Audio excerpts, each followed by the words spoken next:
Balotelli, Aguero!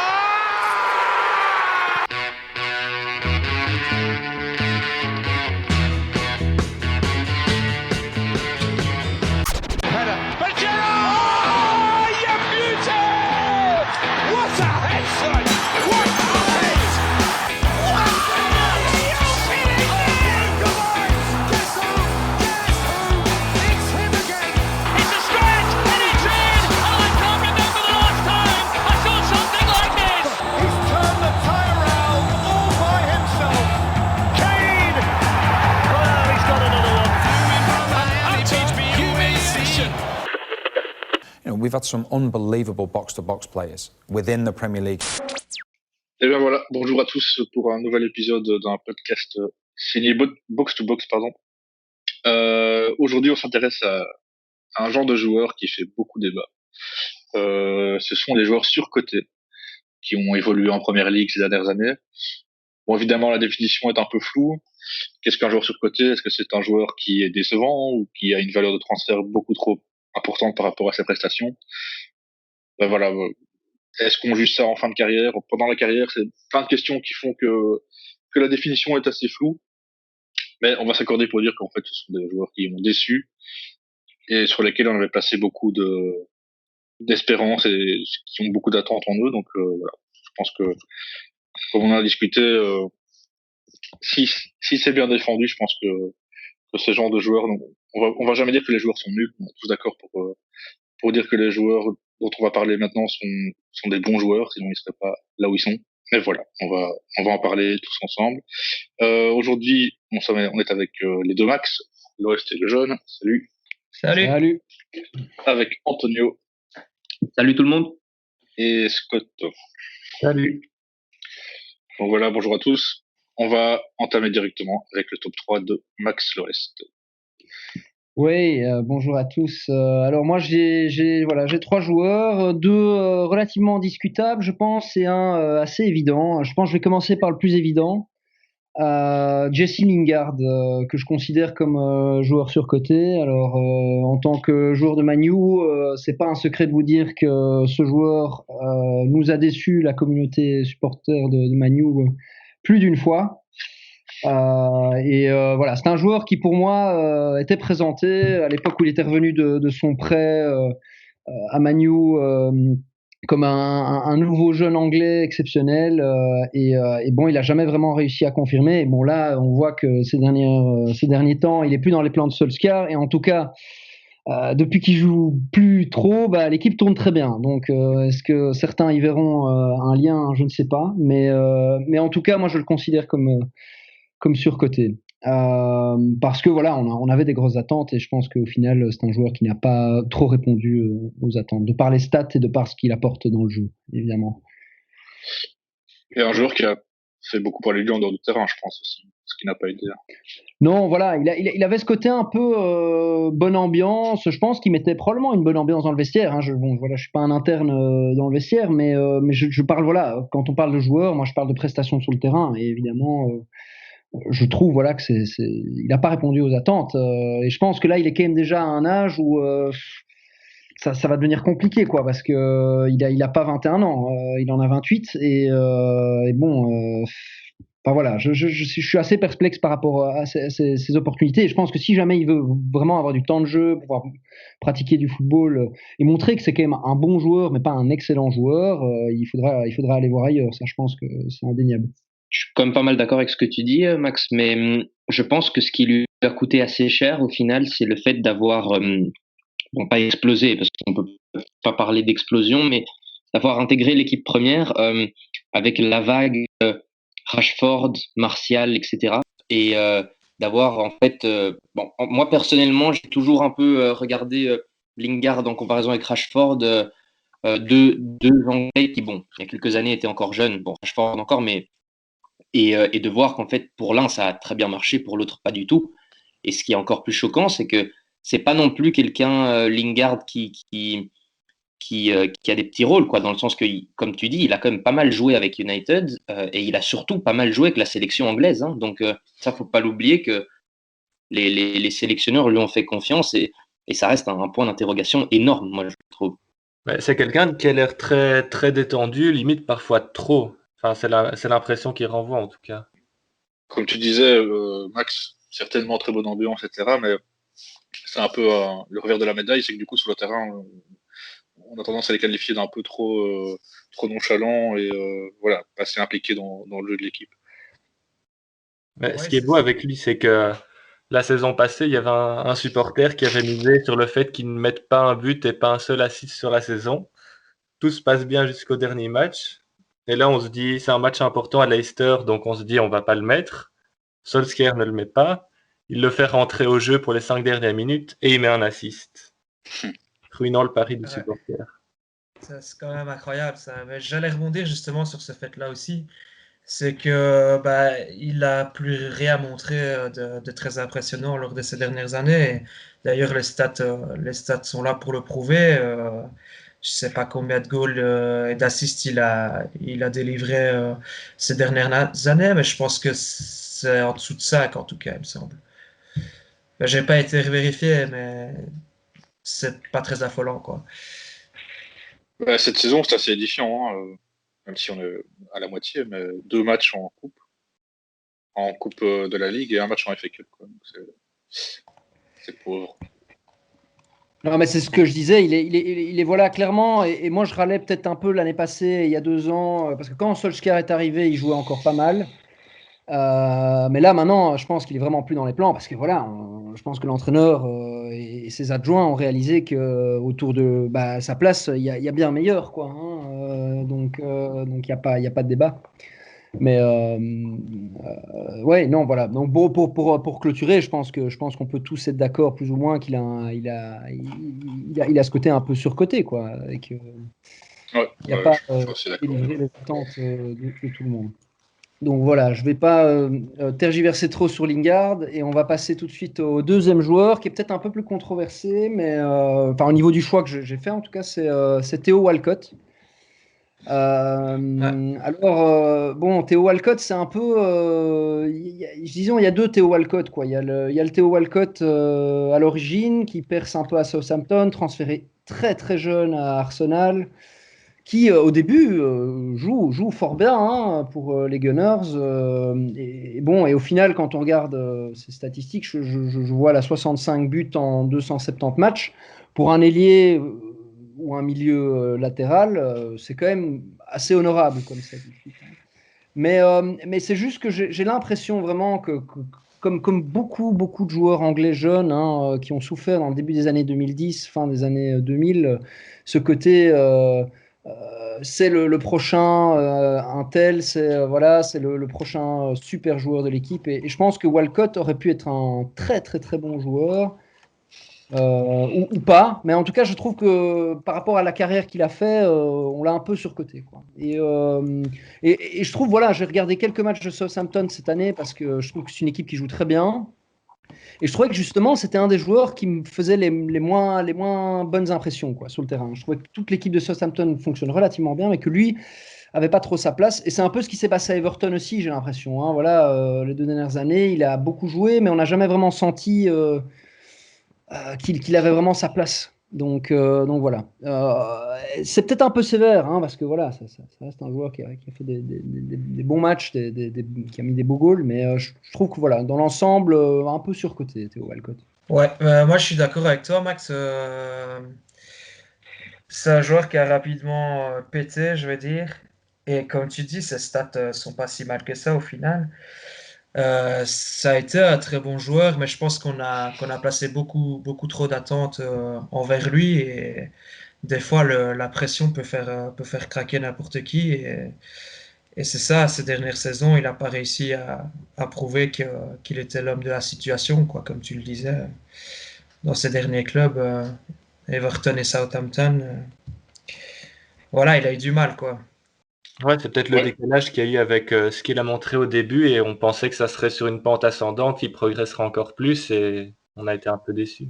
Bah, Walcott il aurait pu se retrouver dans notre premier podcast concernant les joueurs un peu, les espoirs perdus, comme on dit. Donc, Ouais, c'est peut-être un peu disons une ligne fine entre ça et surcoté, parce que est-ce qu'il est vraiment surcoté? Je pense que la presse anglaise, bon, c'est pas un bon exemple, mais a jamais été, disons, tendre avec lui quoi qu'il arrive.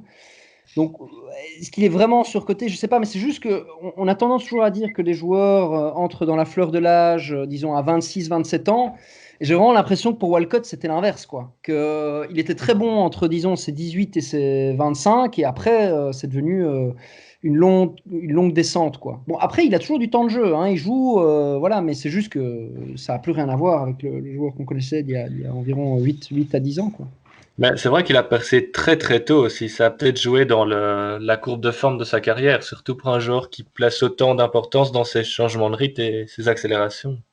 Ouais, et donc un autre joueur d'Arsenal pour mon troisième joueur. Alors ça, c'est aussi peut-être un peu controversé comme choix, mais j'ai choisi David Luiz.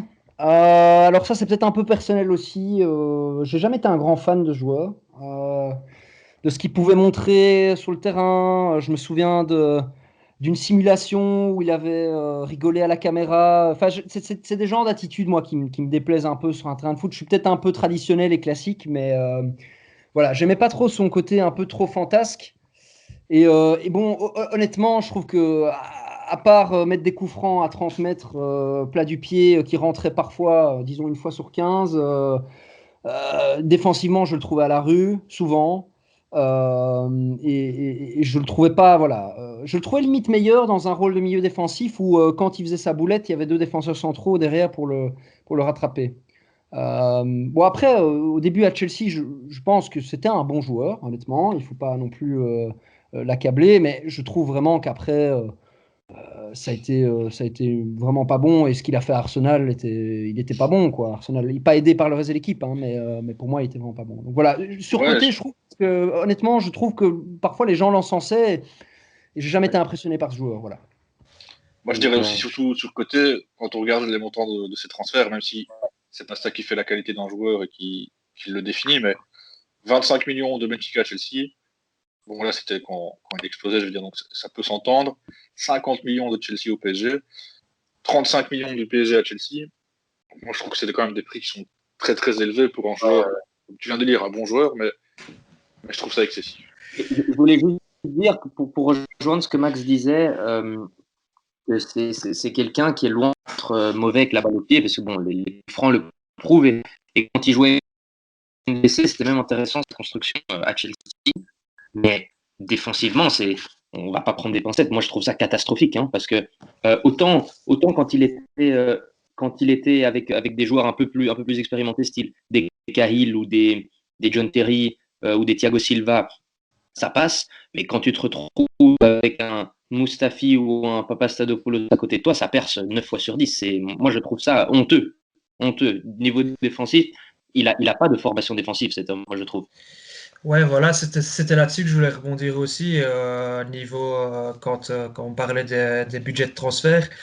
Ben, je trouve aussi ça assez élevé pour un joueur qui fait quand même pas mal de bourdes. Enfin, au final, moi, je regarde pas souvent ses matchs, etc. Mais de ce que j'ai regardé, ben, je l'ai vu plus d'une fois se trouer lamentablement, quoi. Et puis, ben, comme vous disiez avant, quand tu as des bons défenseurs qui suivent derrière, ben, ça passe. Mais quand t'as une défense qui est déjà à la rue de base et que ton défenseur central vient faire des bourdes, ben, ça pardonne pas, quoi. Ouais, j'étais assez d'accord avec le fait qu'en milieu de terrain, il pourrait vraiment être intéressant avec son jeu de tête et son abattage, mais pour les bourdes qu'il fait, c'est embêtant de le mettre en défense. Ok, on passe à Antonio.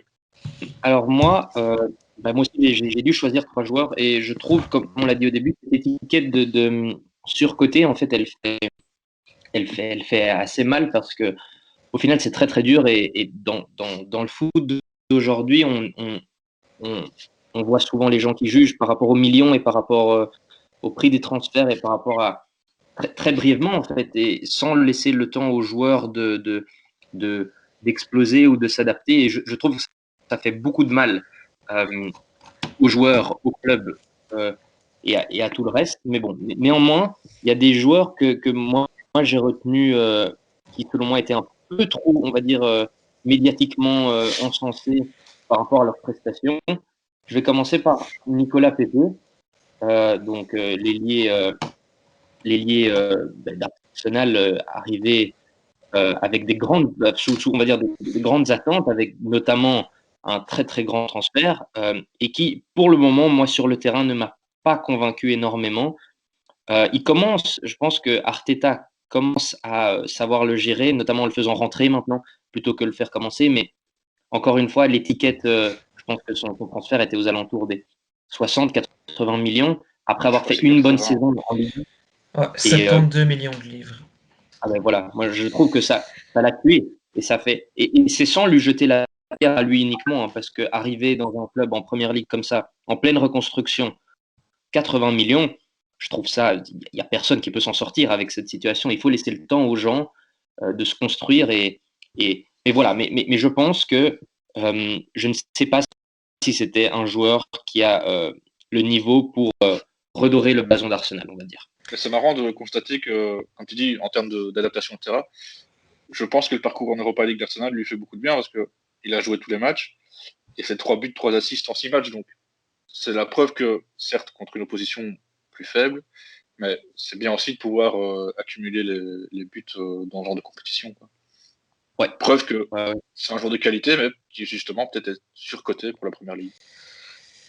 Je pense que les qualités, il les a, mais il les étale pas à tous les matchs. Il est encore fort irrégulier. Et quand on a coûté 80 millions et qu'on joue par Arsenal, c'est peut-être quelque chose sur lequel il doit travailler. Mais les qualités, je pense qu'il les a. Ouais, c'est ça. Je pense aussi. C'est un joueur qui est assez rapide. Il sait dribbler. Et ouais, c'est plus pour moi du mal à s'adapter plutôt au championnat, à son nouveau club. Parce que bon, voilà, tu débarques de Ligue 1 et c'est pas la même chose qu'à la Première Ligue. Il faut arriver à durcir son jeu, etc. Et puis, c'est pas toujours évident pour tout le monde de s'adapter à ce système de jeu, je vais dire. Mais c'est vrai qu'à Lille, il était vraiment dans une équipe qui marchait, et à Arsenal, il arrive dans un club vraiment en plein marasme, et c'est pas le genre de joueur qui va mener une équipe vers la révolte. C'est plutôt, il doit être dans une équipe qui joue bien et qui le met en confiance. Mon deuxième choix, plus prononcé quand même que le premier, et c'est plutôt par rapport à son talent et à son football plutôt qu'à son prix, c'est Dele Alli. Moi, bon, je suis peut-être peu objectif parce que c'est un personnage que moi j'ai jamais vraiment apprécié au niveau du caractère et du comportement sur le terrain. Mais je trouve que pour la manière dont Tottenham a notamment été construit un moment autour de lui en le jouant derrière Harry Kane, un peu plus avancé qu'un box-to-box, enfin c'est le cas de dire qu'un milieu de terrain box-to-box. Mais moi c'est quelqu'un qui m'a jamais impressionné, sans nier pour autant le talent que ce type a. Je trouve que c'est quelqu'un qui est assez nonchalant et qui n'a pas été du tout régulier. Et avec quelques bonnes saisons, on voit maintenant que Mourinho a complètement viré et veut maintenant le prêter, si pas le vendre. J'avais entendu qu'il y avait des rumeurs de le voir à Paris ou quoi, et de ramener Eriksen. Mais moi, je trouve que c'est quelqu'un qui m'a assez fort déçu par rapport aux attentes qu'on plaçait sur lui. Mais c'est vrai que je l'avais choisi dans mes joueurs espoir perdu, parce qu'il est encore très jeune, il a 24 ans. Et j'ai hésité à le mettre ici, mais je vais avouer que c'est un joueur que j'aime beaucoup, en tout cas sur le terrain.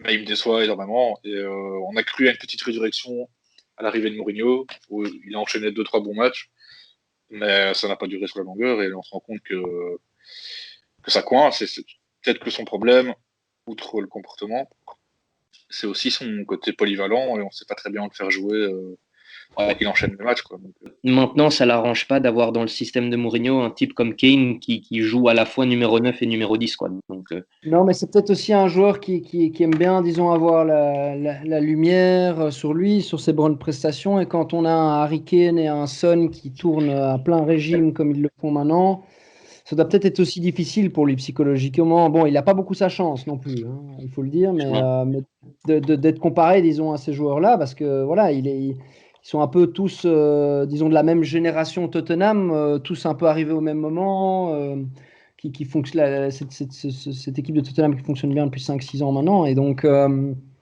Ouais, c'est compliqué, je pense, pour lui dans ce truc-là. Mais je pense que moi, je suis toujours d'avis, c'est peut-être un peu con de penser comme ça, mais je suis toujours d'avis que si un entraîneur fait pas jouer un joueur ou quoi, c'est qu'il y a aussi parfois des différends quelque part, quoi. Donc, je me demande si en dehors du terrain, il y a des choses qu'on ne sait pas, quoi, par rapport à son caractère ou quoi. Et bon, après Mourinho, il peut prendre des décisions parfois un peu discutables aussi, hein. Donc, il Mais faut c'est un vrai paramètre. que bon, ça n'a pas, ça ne fait pas office de vérité absolue, mais ceux qui ont vu la série Amazon sur Tottenham, Ouais. on se rend compte que dès son arrivée, il est très taquin avec Ali, comme si voilà, il avait certains joueurs, mais il voulait quand même le faire jouer à son meilleur niveau, il comptait sur lui. Ah oui, oui, oui.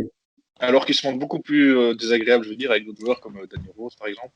Donc, Il, bon, voilà, il ça le reste prend clairement sous son aile. Hein. mais on n'a pas ce sentiment de conflit dès le début, quoi. Ouais. Mais sa situation fait un peu penser à celle de Zil, je trouve, dans le mystère qui les entoure un peu. Le troisième joueur que je veux présenter, c'est Harry Maguire. Bon, les gens avec qui j'ai déjà eu les discussions savent ce que j'ai longtemps pensé de Maguire. Et je dois avouer que j'ai pas été tendre avec ce joueur. Mais en fait, je pense que ce qui m'a énervé, ce qui m'a indigné le plus, c'est le montant de son transfert. Parce que, bon, pour être franc, Harry Maguire est un bon, voire très bon défenseur qui a fait beaucoup de bien à Leicester, qui a fait beaucoup de bien à United. Mais pouvoir transférer comme le défenseur le plus cher de tous les temps pour ensuite le voir arriver à United avec des débuts qui n'ont pas été toujours très faciles, moi, ça m'a un peu révolté. Et en fait, ça revient vraiment au discours au discours initial de dire que ça fait beaucoup de mal aux joueurs, ces étiquettes du défenseur le plus cher de l'histoire, défenseur avec le plus de. Enfin, associer quelqu'un à des statistiques et des chiffres lui fait jamais de mal, fait jamais de bien plutôt. Et maintenant que United fonctionne bien, est bien huilé et fonctionne, et roule bien, quoi, on voit que Maguire est vraiment important, que quand il veut, il arrive à relancer le jeu, il a une bonne défense, il est un peu lent peut-être, mais il est bien meilleur que son acolyte Lindelof, par exemple. Et donc, une fois qu'on laisse un peu le temps aux joueurs, ça les laisse, ça leur laisse le temps d'évoluer, évidemment. Mais moi, je pense que les attentes après, avec la Coupe du Monde, avec Leicester et ce qu'il a fait, ont été un peu trop hautes par rapport à ce que lui est vraiment. Mais c'est vrai que moi, j'ai eu tendance à le défendre assez directement, notamment à cause de cette indemnité de transfert, pardon. En faisant un parallèle avec Van Dijk quand il arrive à Liverpool pour un prix aussi très élevé. Mais dans ces cas-là, je pense qu'il ne faut pas regarder ce montant pour le joueur, que ce soit 60, 80 ou 100 millions, mais on a vraiment eu, avec Van Dijk en tout cas, un joueur qui est arrivé, mais qui a stabilisé toute une défense et qui a fait du bien à tout le monde. Donc j'ai eu l'impression qu'il allait avoir le même effet avec Maguire à United, dans une moindre mesure, mais voilà, c'est clair que comme tu dis, il faut enlever cette étiquette de prix et vraiment voir la chose dans un ensemble. Bah, c'est l'éternel débat du joueur qui n'a rien demandé pour une telle indemnité de transfert, mais qui doit quand même les justifier un peu malgré lui. Oui, voilà, c'est vraiment malgré lui. Mais ce que je veux dire, c'est que bon, quand tu vois la tradition de défenseur qu'a eu United dans le passé, je pense pas que Maguire va arriver là, bien qu'étant le plus cher de tous les temps. Mais bon, voilà. Ouais, c'est ça, le prix te met une pression incroyable et c'est un rôle qui est difficile à endosser au final, quoi. Parce que oui, comme tu dis, avec tous les grands défenseurs qu'il y a eu à Manu, ben voilà, je pense pas qu'un jour le transfert va justifier la qualité, enfin le prix du transfert.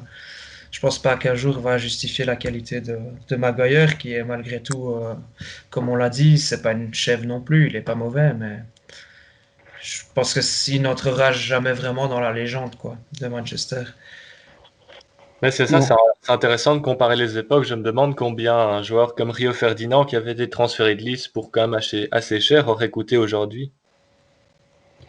Ouais, ça, c'est l'éternel débat de l'inflation des prix des joueurs ces dernières années. Mais pour revenir à Maguire et pour terminer probablement sur le sujet, je pense qu'il lui a fallu peut-être un peu de temps et peut-être aussi trouver le bon partenaire. Moi, je trouve que j'ai d'ailleurs pas compris pourquoi Solskjaer a fait jouer Lindelof contre Liverpool il y a quelques jours, mais depuis que Bailly est là, on sent qu'il y a une complémentarité qui est pas mal. Bon, Bailly il se blesse tout le temps, mais d'un Maguire qui est quand même très solide défensivement, un peu plus lent, et Bailly qui est très rapide justement et un peu plus, disons, acrobatique et spectaculaire. Mais je pense que honnêtement, il est sur le bon chemin. Après, est-ce qu'il vaut vraiment 80 millions? Ça, je pense qu'on peut tous s'accorder pour dire que non. Mais il a été effectivement surcoté à ses débuts, ça c'est une certitude.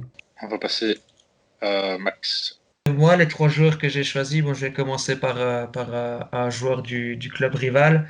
Et je pense que c'est pas étonnant de le voir dans ce classement, dans ce top des surcotés. Je vais commencer par Paul Pogba. D'abord, pour moi, Pogba, c'est une bonne blague son transfert parce que déjà, il appartenait à United au tout début. Puis il part à la Juve et il se fait retransférer à Man U pour 89 millions de livres sterling, ce qui est quand même énorme aussi quand on y pense. Je pense qu'on est à peu près tous d'accord pour se dire que le gars n'a jamais prouvé ce qu'il valait à Man U. Moi, je pense qu'il fait ses matchs. Il en a fait de beaux, certes aussi, mais ça n'a jamais été le grand Paul Pogba qu'on a vu à la Juve, quoi.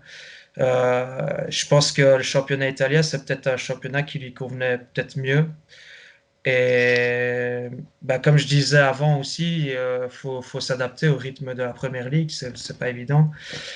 Pogba, c'est 187 matchs, 35 buts, 36 assists.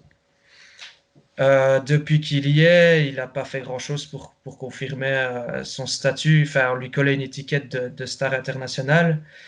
Et c'est bien dommage parce que je pense que si ce mec-là avait bien explosé, on en parlerait encore beaucoup plus maintenant et ça aurait impressionné tout le monde, quoi.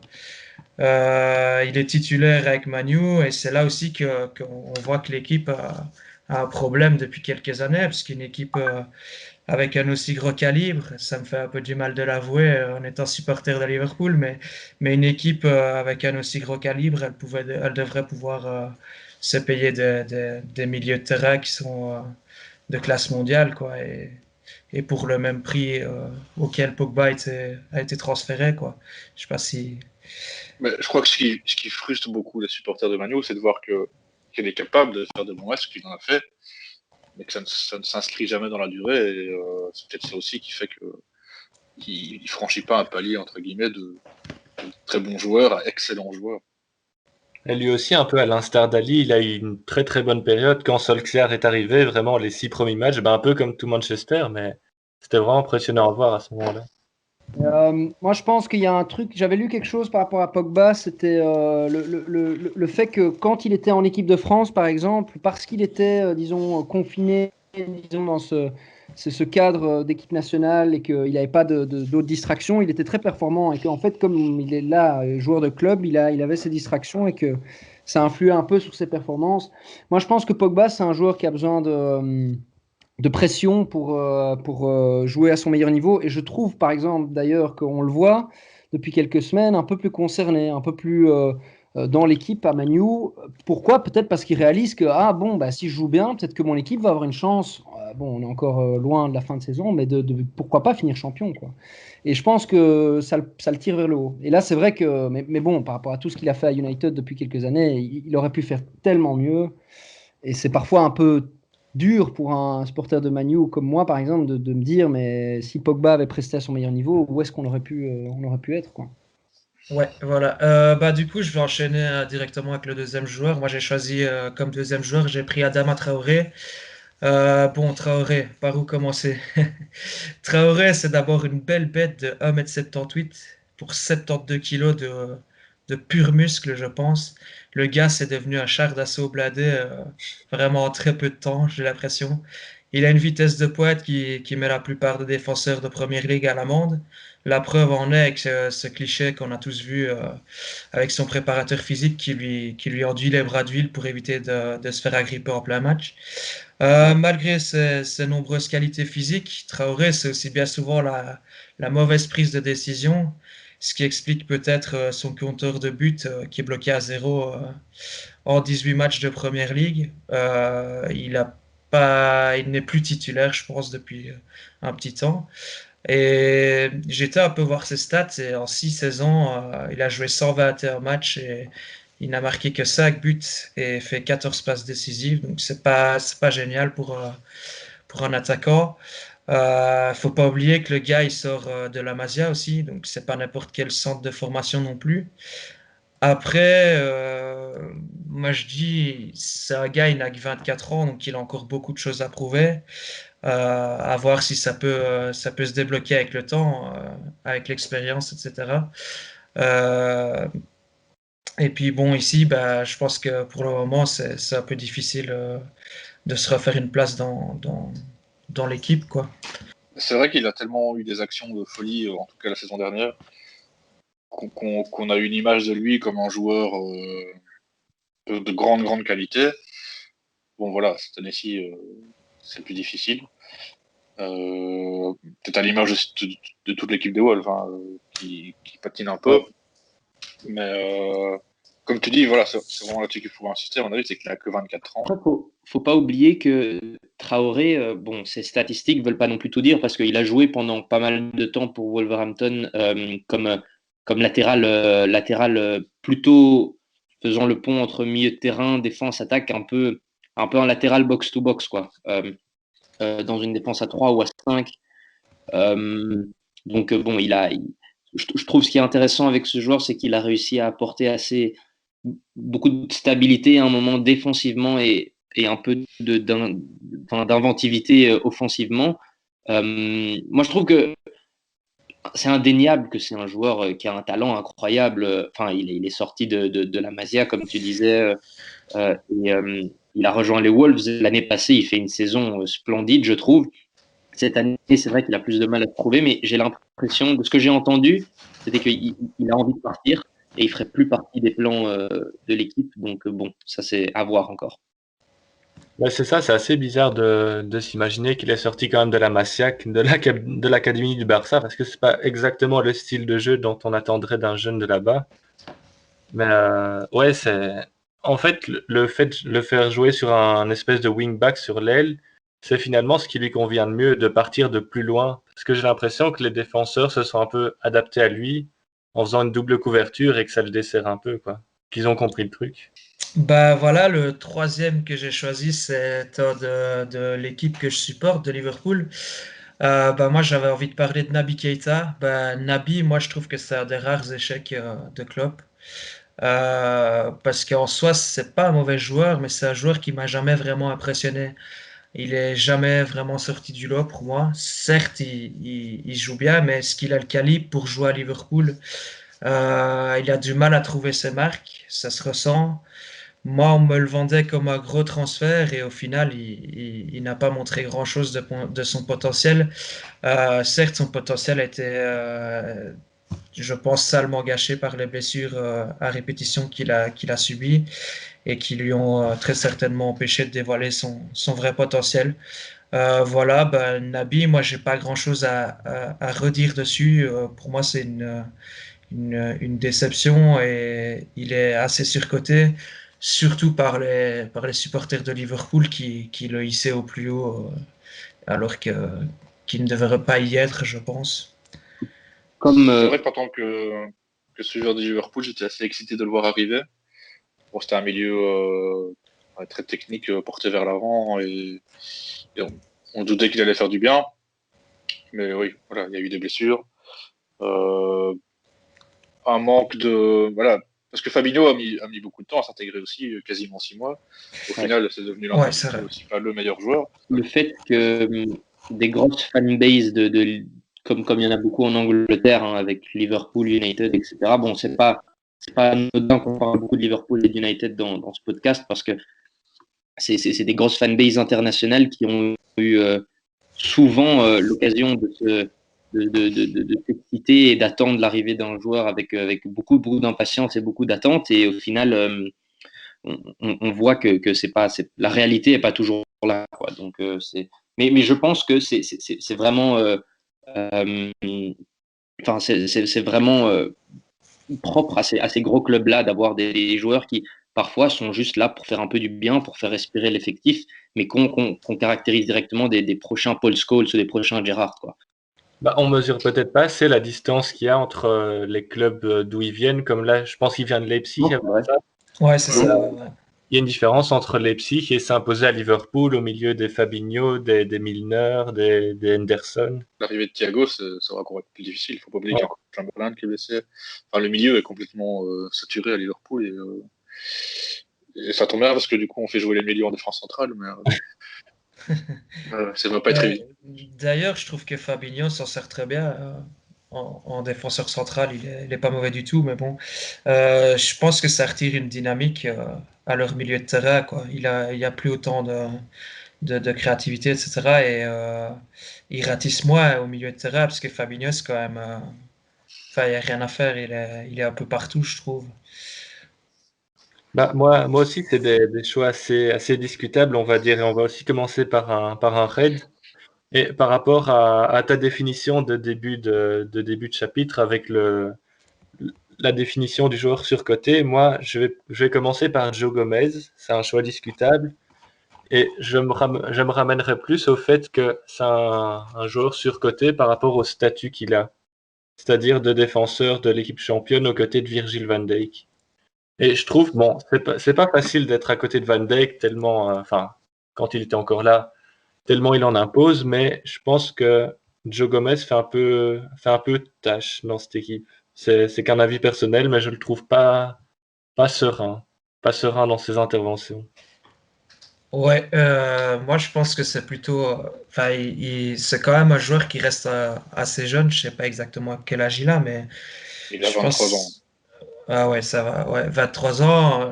Enfin bon, pour moi, il n'a pas encore l'expérience qu'il doit avoir. Mais je pense qu'il a quand même fait quelques bons matchs. Mais c'est vrai que bon, à côté de Matip, après qui s'est bien imposé. C'est vrai que il a eu un peu plus du mal à faire la paire avec Van Dijk. Et je comprends que tu dises qu'il faisait un peu tâche dans cette défense, quoi. C'est vrai qu'il a été un peu propulsé à un statut, voilà, finaliste de Ligue des Champions, puis vainqueur de la Ligue des Champions, puis champion d'Angleterre. Enfin, c'est ça. Après, je dis pas que c'est un mauvais joueur. Je suis conscient qu'il a des qualités, qu'il a fait vraiment des bons matchs, qu'il sait mettre des attaquants dans sa poche, mais au niveau du statut de Liverpool, je pense qu'il y aurait mieux à mettre à côté de Van Dijk. Notamment Matip, que j'aime bien aussi. Ouais, ça, je suis assez d'accord avec toi. C'est un bon joueur, mais malheureusement, je pense qu'il n'est pas assez bon pour évoluer aux côtés de Van Dijk. Donc, je te rejoins là-dessus, quoi. Donc, on va passer au deuxième joueur, qui est aussi un joueur de Liverpool, mais de l'autre équipe de Liverpool, donc Everton. Et je pensais à Pickford, en fait. Et lui aussi, il a des qualités indéniables, notamment sur sa ligne. Il fait des arrêts réflexes vraiment, des arrêts splendides, mais dans son rectangle, il n'en impose pas assez, je trouve. Enfin, vu sa petite taille, ça n'aide pas. Mais je sais pas, je serais vraiment pas rassuré en tant que défenseur de l'avoir derrière moi. Ouais. En fait, il répond parfaitement à la définition de joueur surcoté, vu son montant de transfert, et vu le statut qu'il a en équipe d'Angleterre. Donc là, je te rejoins assez. Forcément, depuis le match contre Liverpool, on a un peu du mal avec Pickford, mais puisque c'est lui qui a mis Van Dijk de côté.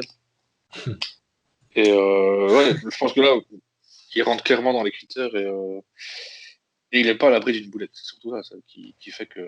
Non, c'est Ouais, terrible. ouais, c'est ça. Ouais, c'est un bon gardien, il a des bons réflexes, etc. Mais il fait trop souvent. Enfin, c'est la boulette de trop, quoi.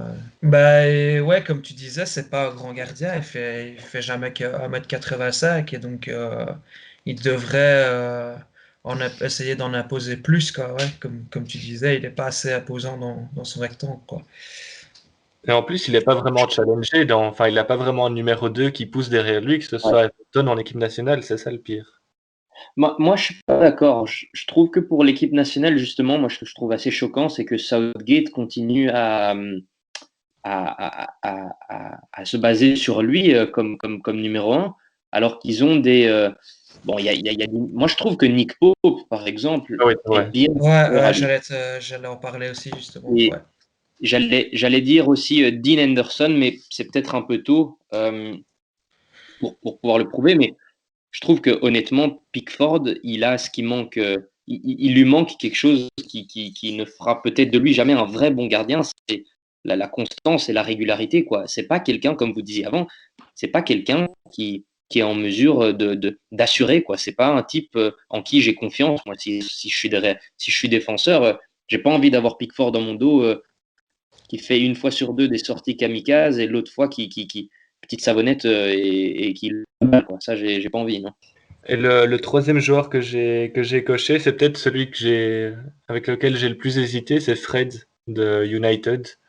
Peut-être qu'il paye le fait de la grande tradition de milieu de terrain d'United derrière lui avec les Scholes, les Giggs et tout ça. Donc ça, c'est de nouveau quelque chose qui est totalement indépendant de lui. Mais comparé à ces joueurs-là, je le trouve un peu... Enfin, il m'a jamais véritablement convaincu à United. Je le trouve très, très brouillon. Voilà. J'ai pas grand-chose à expliquer. C'est peut-être très personnel, mais il m'a jamais convaincu. Non, je suis d'accord. Il y a une période où il enchaînait tous les matchs et voilà, il est traversé de manière un peu anonyme et ne justifiait pas le statut de titulaire d'abord Manchester United, quoi. C'est clair. Ouais, Moi, je vous rejoins aussi là-dessus. Ah, mais c'est intéressant. Moi, pas du tout. Moi, je trouve pas du tout. Moi, je trouvais au début qu'il était très peu convaincant. Comme vous le dites bien clairement, c'était vraiment pas ce qu'on attendait de lui. En plus, un peu douteux ce choix de le prendre du Shakhtar. Bon, il n'a pas vraiment beaucoup prouvé, mais je trouve que, encore une fois, en lui donnant du temps, de plus en plus, il s'impose comme un joueur assez intelligent au niveau le ballon dans le pied, enfin avec la balle au pied et au niveau du placement. Et moi, je trouve qu'il commence à faire du grand bien à United. Après, c'est mon opinion, mais moi, mon opinion à ce propos est en train de changer lentement, sûrement. Je dois avouer que sur le tout dernier match, il était un peu meilleur. Ça, c'est vrai. On va passer au mien. On va commencer avec Wilfried Zaha, qui n'est pas un joueur que pardon. Que tu portes dans ton estime. Non, justement, j'ai rien compris. Non, l'inverse. Voilà, c'est pas du tout un choix affectif. Au contraire, je crois que c'est un joueur que j'aurais justement envie de voir percer une bonne fois pour toutes, mais qui a toujours pas eu l'occasion parce que bon, à 28 ans, j'ai l'impression que tous les étés, on en voit partout. Et je crois que c'était il y a 2 étés où il était vraiment à 2 doigts de partir et lui il avait envie de partir, mais ses dirigeants voulaient un montant de transfert un peu exorbitant. Ouais. Et ça, je pense que ça a clairement mis un coup d'arrêt à sa carrière et c'est dommage parce que je crois qu'il en est capable, mais j'ai l'impression que tant qu'il restera à Crystal Palace, pardon, il restera ce joueur de Crystal Palace justement. Et c'est triste pour lui parce que voilà, on est tous convaincus qu'il est bourré de qualité. Et encore une fois, même à Palace, j'ai l'impression qu'il manque ce petit truc en plus. Et de nouveau, voilà, sans s'excuser, mais ce transfert avorté a sans doute cassé quelque chose chez lui. Et je sais pas, j'en attends toujours un peu plus de ce joueur et j'ai envie de le voir encore plus décisif, encore marquer beaucoup plus de buts. Moi, je suis assez d'accord avec ce que tu dis, Thibaut. C'est un très bon joueur. Moi, j'aime beaucoup ce joueur. Il fait son taf avec Palace, il bute, il fait des passes D. Mais voilà, le fait qu'il soit surcoté, c'est parce qu'on en parlait aussi justement dans les grands clubs. Et je pense que, comme tu disais, à Palace, son rôle lui convient super bien. Mais dans un plus grand club, est-ce qu'il serait capable de s'imposer? Est-ce qu'il serait capable de répliquer ses bonnes performances? Moi, je serais bien curieux de voir ça. Pour moi, Zaha, dans un plus grand club, c'est un pari à prendre. Mais quand on voit qu'il a 28 ans, c'est la tranche d'âge où tu es censé être justement au top de ta forme. C'est souvent c'est vers cet âge-là qu'on réalise ses meilleures saisons. On n'est ni trop jeune ni trop vieux, on a assez d'expérience, etc. Donc pour moi, ça resterait à voir dans un grand club. Après, ses stats cette saison sont pas mauvaises du tout. Je pense qu'il a marqué 8 goals sur 16 matchs, 2 passes D. 45% de participation au but, bon, voilà, c'est pas rien, quoi. Après, ce qu'il met aussi beaucoup dedans, c'est un joueur qui est connu pour se laisser tomber assez facilement, quoi. Et ça joue en sa défaveur, quoi. Mais la chose, je pense que le fait qu'il soit un peu la seule grosse star à Palace lui fait du bien, mais aussi, je pense que ça serait intéressant de le voir jouer dans un effectif un effectif créatif qui est plus porté vers l'attaque avec d'autres solutions que lui, parce que bon, ce que le Crystal Palace de Roy Hodgson offre pour le moment, c'est très triste à voir, hein. Ouais. Je veux dire, les résultats viennent petit à petit et encore, c'est pas non plus incroyable, mais au niveau du jeu, il y a vraiment rien, quoi. C'est du défensif et on envoie ça à marquer et c'est tout, quoi. Oui, si Ouais, c'est à c'est part de ça. Crystal Palace, je me demande vraiment ce qui va advenir de. Ouais, bah vraiment, ouais. Ouais, c'est clair, parce que ouais, après 18 matchs, ils ont 19, 18 ou 19, je sais plus, c'est déjà 33 buts encaissés, donc c'est pas fameux, quoi. Et Après, encore. heureusement, ils ont Guaita qui est au goal et qui leur sort pas mal Ouais. de trucs, quoi. Ouais, Oui, c'est surtout tout à fait. offensivement que c'est très très pauvre, quoi. C'est vraiment une indépendance, mais de fou. Ouais. Mon deuxième joueur, là, je sais que ça fait beaucoup, enfin, ça fait débat. Mais bon, voilà, moi j'ai cette impression depuis qu'il est arrivé. C'est Anthony Martial, évidemment, joueur de Manchester United, euh, qui est arrivé il y a bientôt 6 ans déjà, pour un transfert. On s'est tous demandé ce qui se passait ce jour-là.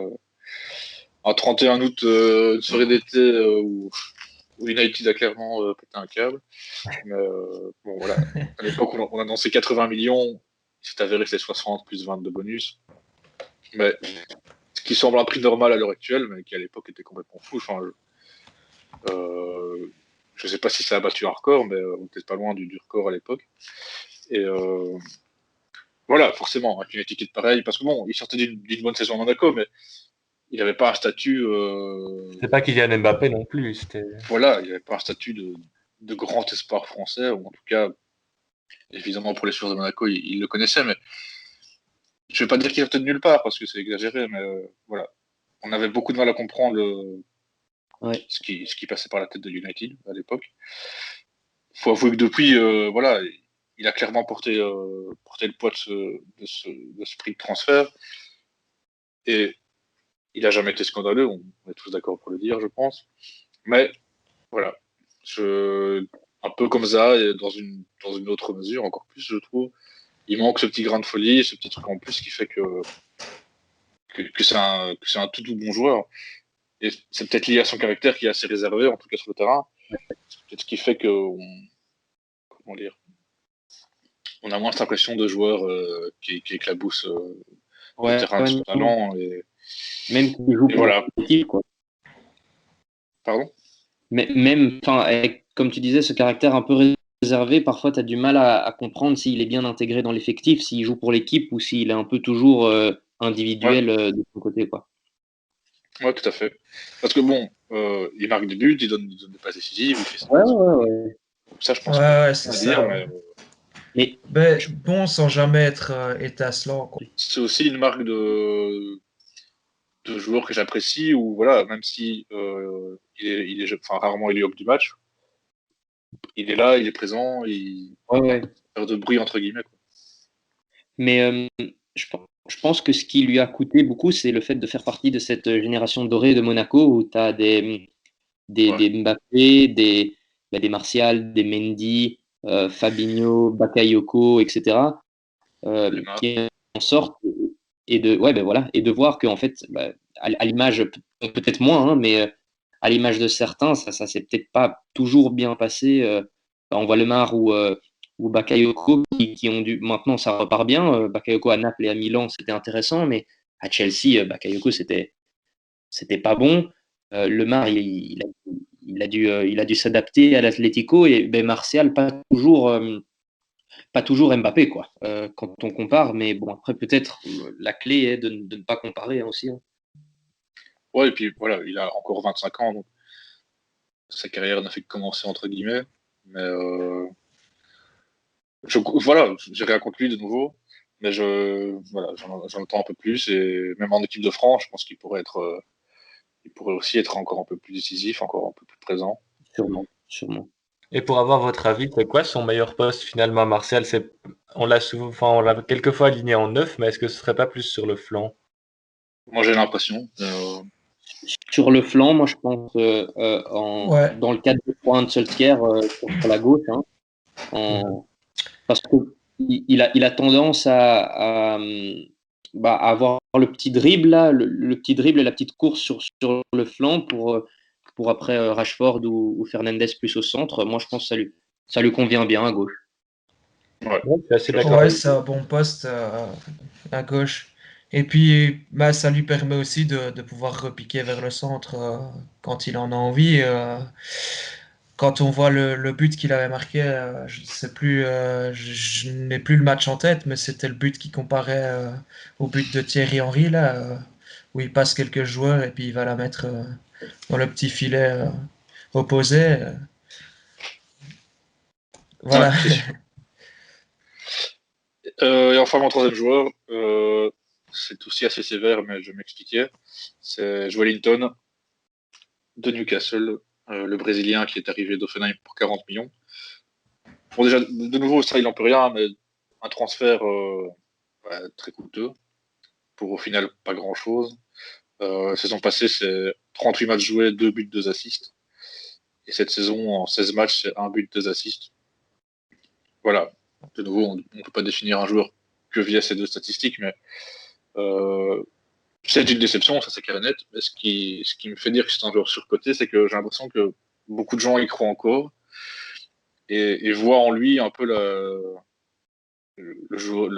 l'attaquant qui va éclater et qui va du jour au lendemain devenir la solution à tous les problèmes.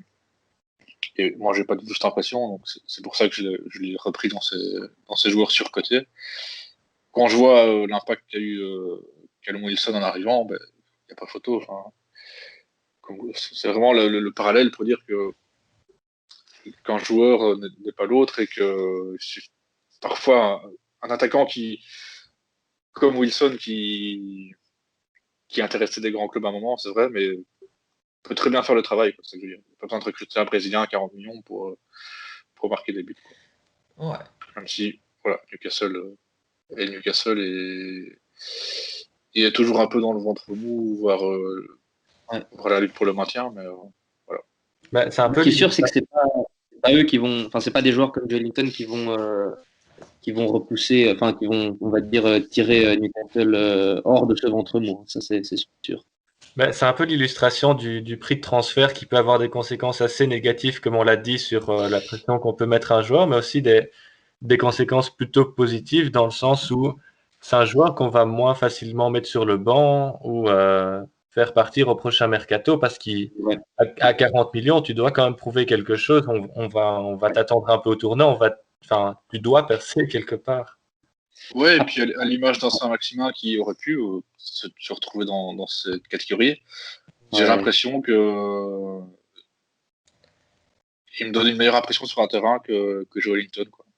Ouais. Donc c'est pour ça que je le classe aussi là-dedans. Après, bon, faut pas oublier que Joelinton, il a eu ce passage à Vienne aussi, quoi. Enfin, donc en Bundesliga autrichienne, où bon, encore une fois, ça peut être trompeur parce que bon, sans vouloir manquer de respect au championnat autrichien, il y a quand même une grosse différence entre enfin, le championnat autrichien et celui allemand ou anglais.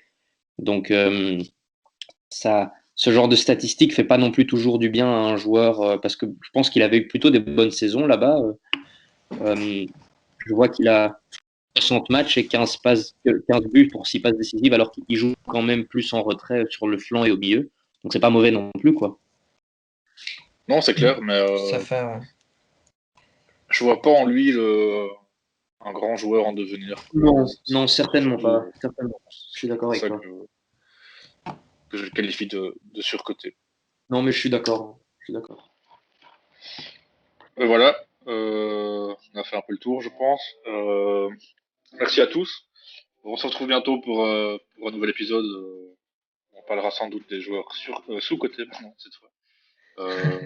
Ce qui est sans doute plus facile à défendre que ces joueurs sur-cotés, parce que de nouveau, Clairement. Ouais. on les pointe pas du doigt, on dit pas que ce sont des joueurs qui ne méritent pas d'être là où ils sont, mais voilà, il y a toujours un peu de déception qui fait qu'on attend beaucoup plus d'eux. À très Ciao, bientôt. ciao. Salut, Ciao. salut, ciao.